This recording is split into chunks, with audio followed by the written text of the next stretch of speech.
Hello friends, இன்னைக்கு நம்ம என்ன ரெசிபி பார்க்க போகிறோன்னா ஒயிட் சாஸ் பாஸ்தா. அதுக்கு தேவையான இன்க்ரீடியன்ட்ஸ். ஃபர்ஸ்ட் நான் பாஸ்தா நான் பாயில் பண்ணி வச்சிட்டேன். கொஞ்சம் வெஜிடபிள்ஸ், பால், maida, pepper, salt, butter, cheese, oregano, chilli flakes. First நம்ம ஒரு பேனில் எண்ணெய் ஊற்றி நம்ம கட் பண்ணி வச்சுருக்க வெஜிடபிள்ஸை நல்லா ஃப்ரை பண்ணிக்கலாம்.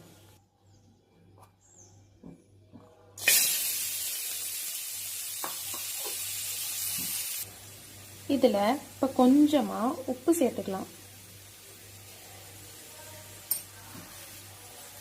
இந்த வெஜிடபிள்ஸ் நல்லா வேகிற வரைக்கும் நல்லா வணக்கிக்கலாம். நான் என்னென்ன வெஜிடபிள்ஸ் போட்டிருக்கேன்னா கேரட், கேப்சிகம், கேபேஜ் அண்ட் பட்டாணி போட்டிருக்கேன். இதில் நீங்கள் மஷ்ரூம், பன்னீர் எது வேணால் ஆட் பண்ணிக்கலாம். இப்போது வெஜிடபிள்ஸ்லாம் நல்லா வணங்கிருச்சு. நம்ம நெக்ஸ்ட்டு ஒயிட் சாஸ்க்கு ரெடி பண்ணலாம். இப்போது ஒயிட் சாஸ்க்கு ஃபஸ்ட்டு நம்ம பட்டர் ஆட் பண்ணிக்கலாம்.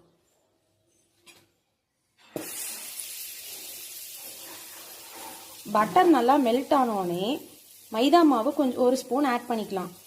இப்போது பட்டர் நல்லா உருகிருச்சு. நான் ஒரு ஸ்பூன் மைதா மாவு எடுத்திருக்கேன், அதில் சேர்த்துக்கலாம்.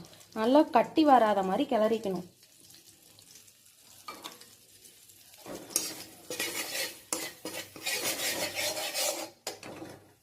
இப்போது நல்லா கட்டி வராத மாதிரி கிளறியாச்சு. நெக்ஸ்ட்டு பால் சேர்த்துக்கலாம்.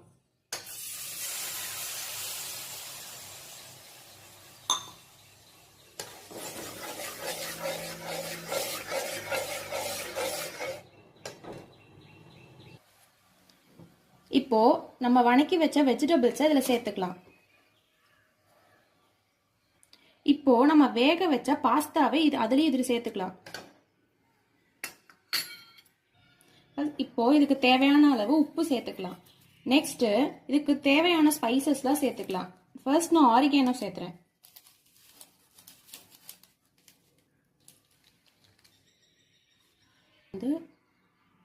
இப்போ நெக்ஸ்ட் சில்லி ஃப்ளேக்ஸ் சேர்த்துக்கலாம். கொஞ்சமா பெப்பர் சேர்த்துக்கலாம். நெக்ஸ்ட் சீஸ் சேர்த்துக்கலாம். இது எல்லாத்தையும் இப்போ நல்லா கிளறி விட்டுக்கலாம். சீஸ் நல்லா மெல்ட் ஆகிற வரைக்கும் நல்லா கிளறி விட்டுக்கலாம்.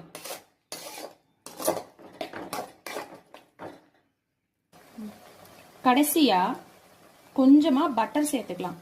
இது எல்லாமே சேர்த்ததுக்கு அப்புறமேட்டு நல்லா கிளறி விட்டு இறக்குனோம்னா சுவையான ஒயிட் சாஸ் பாஸ்தா ரெடி.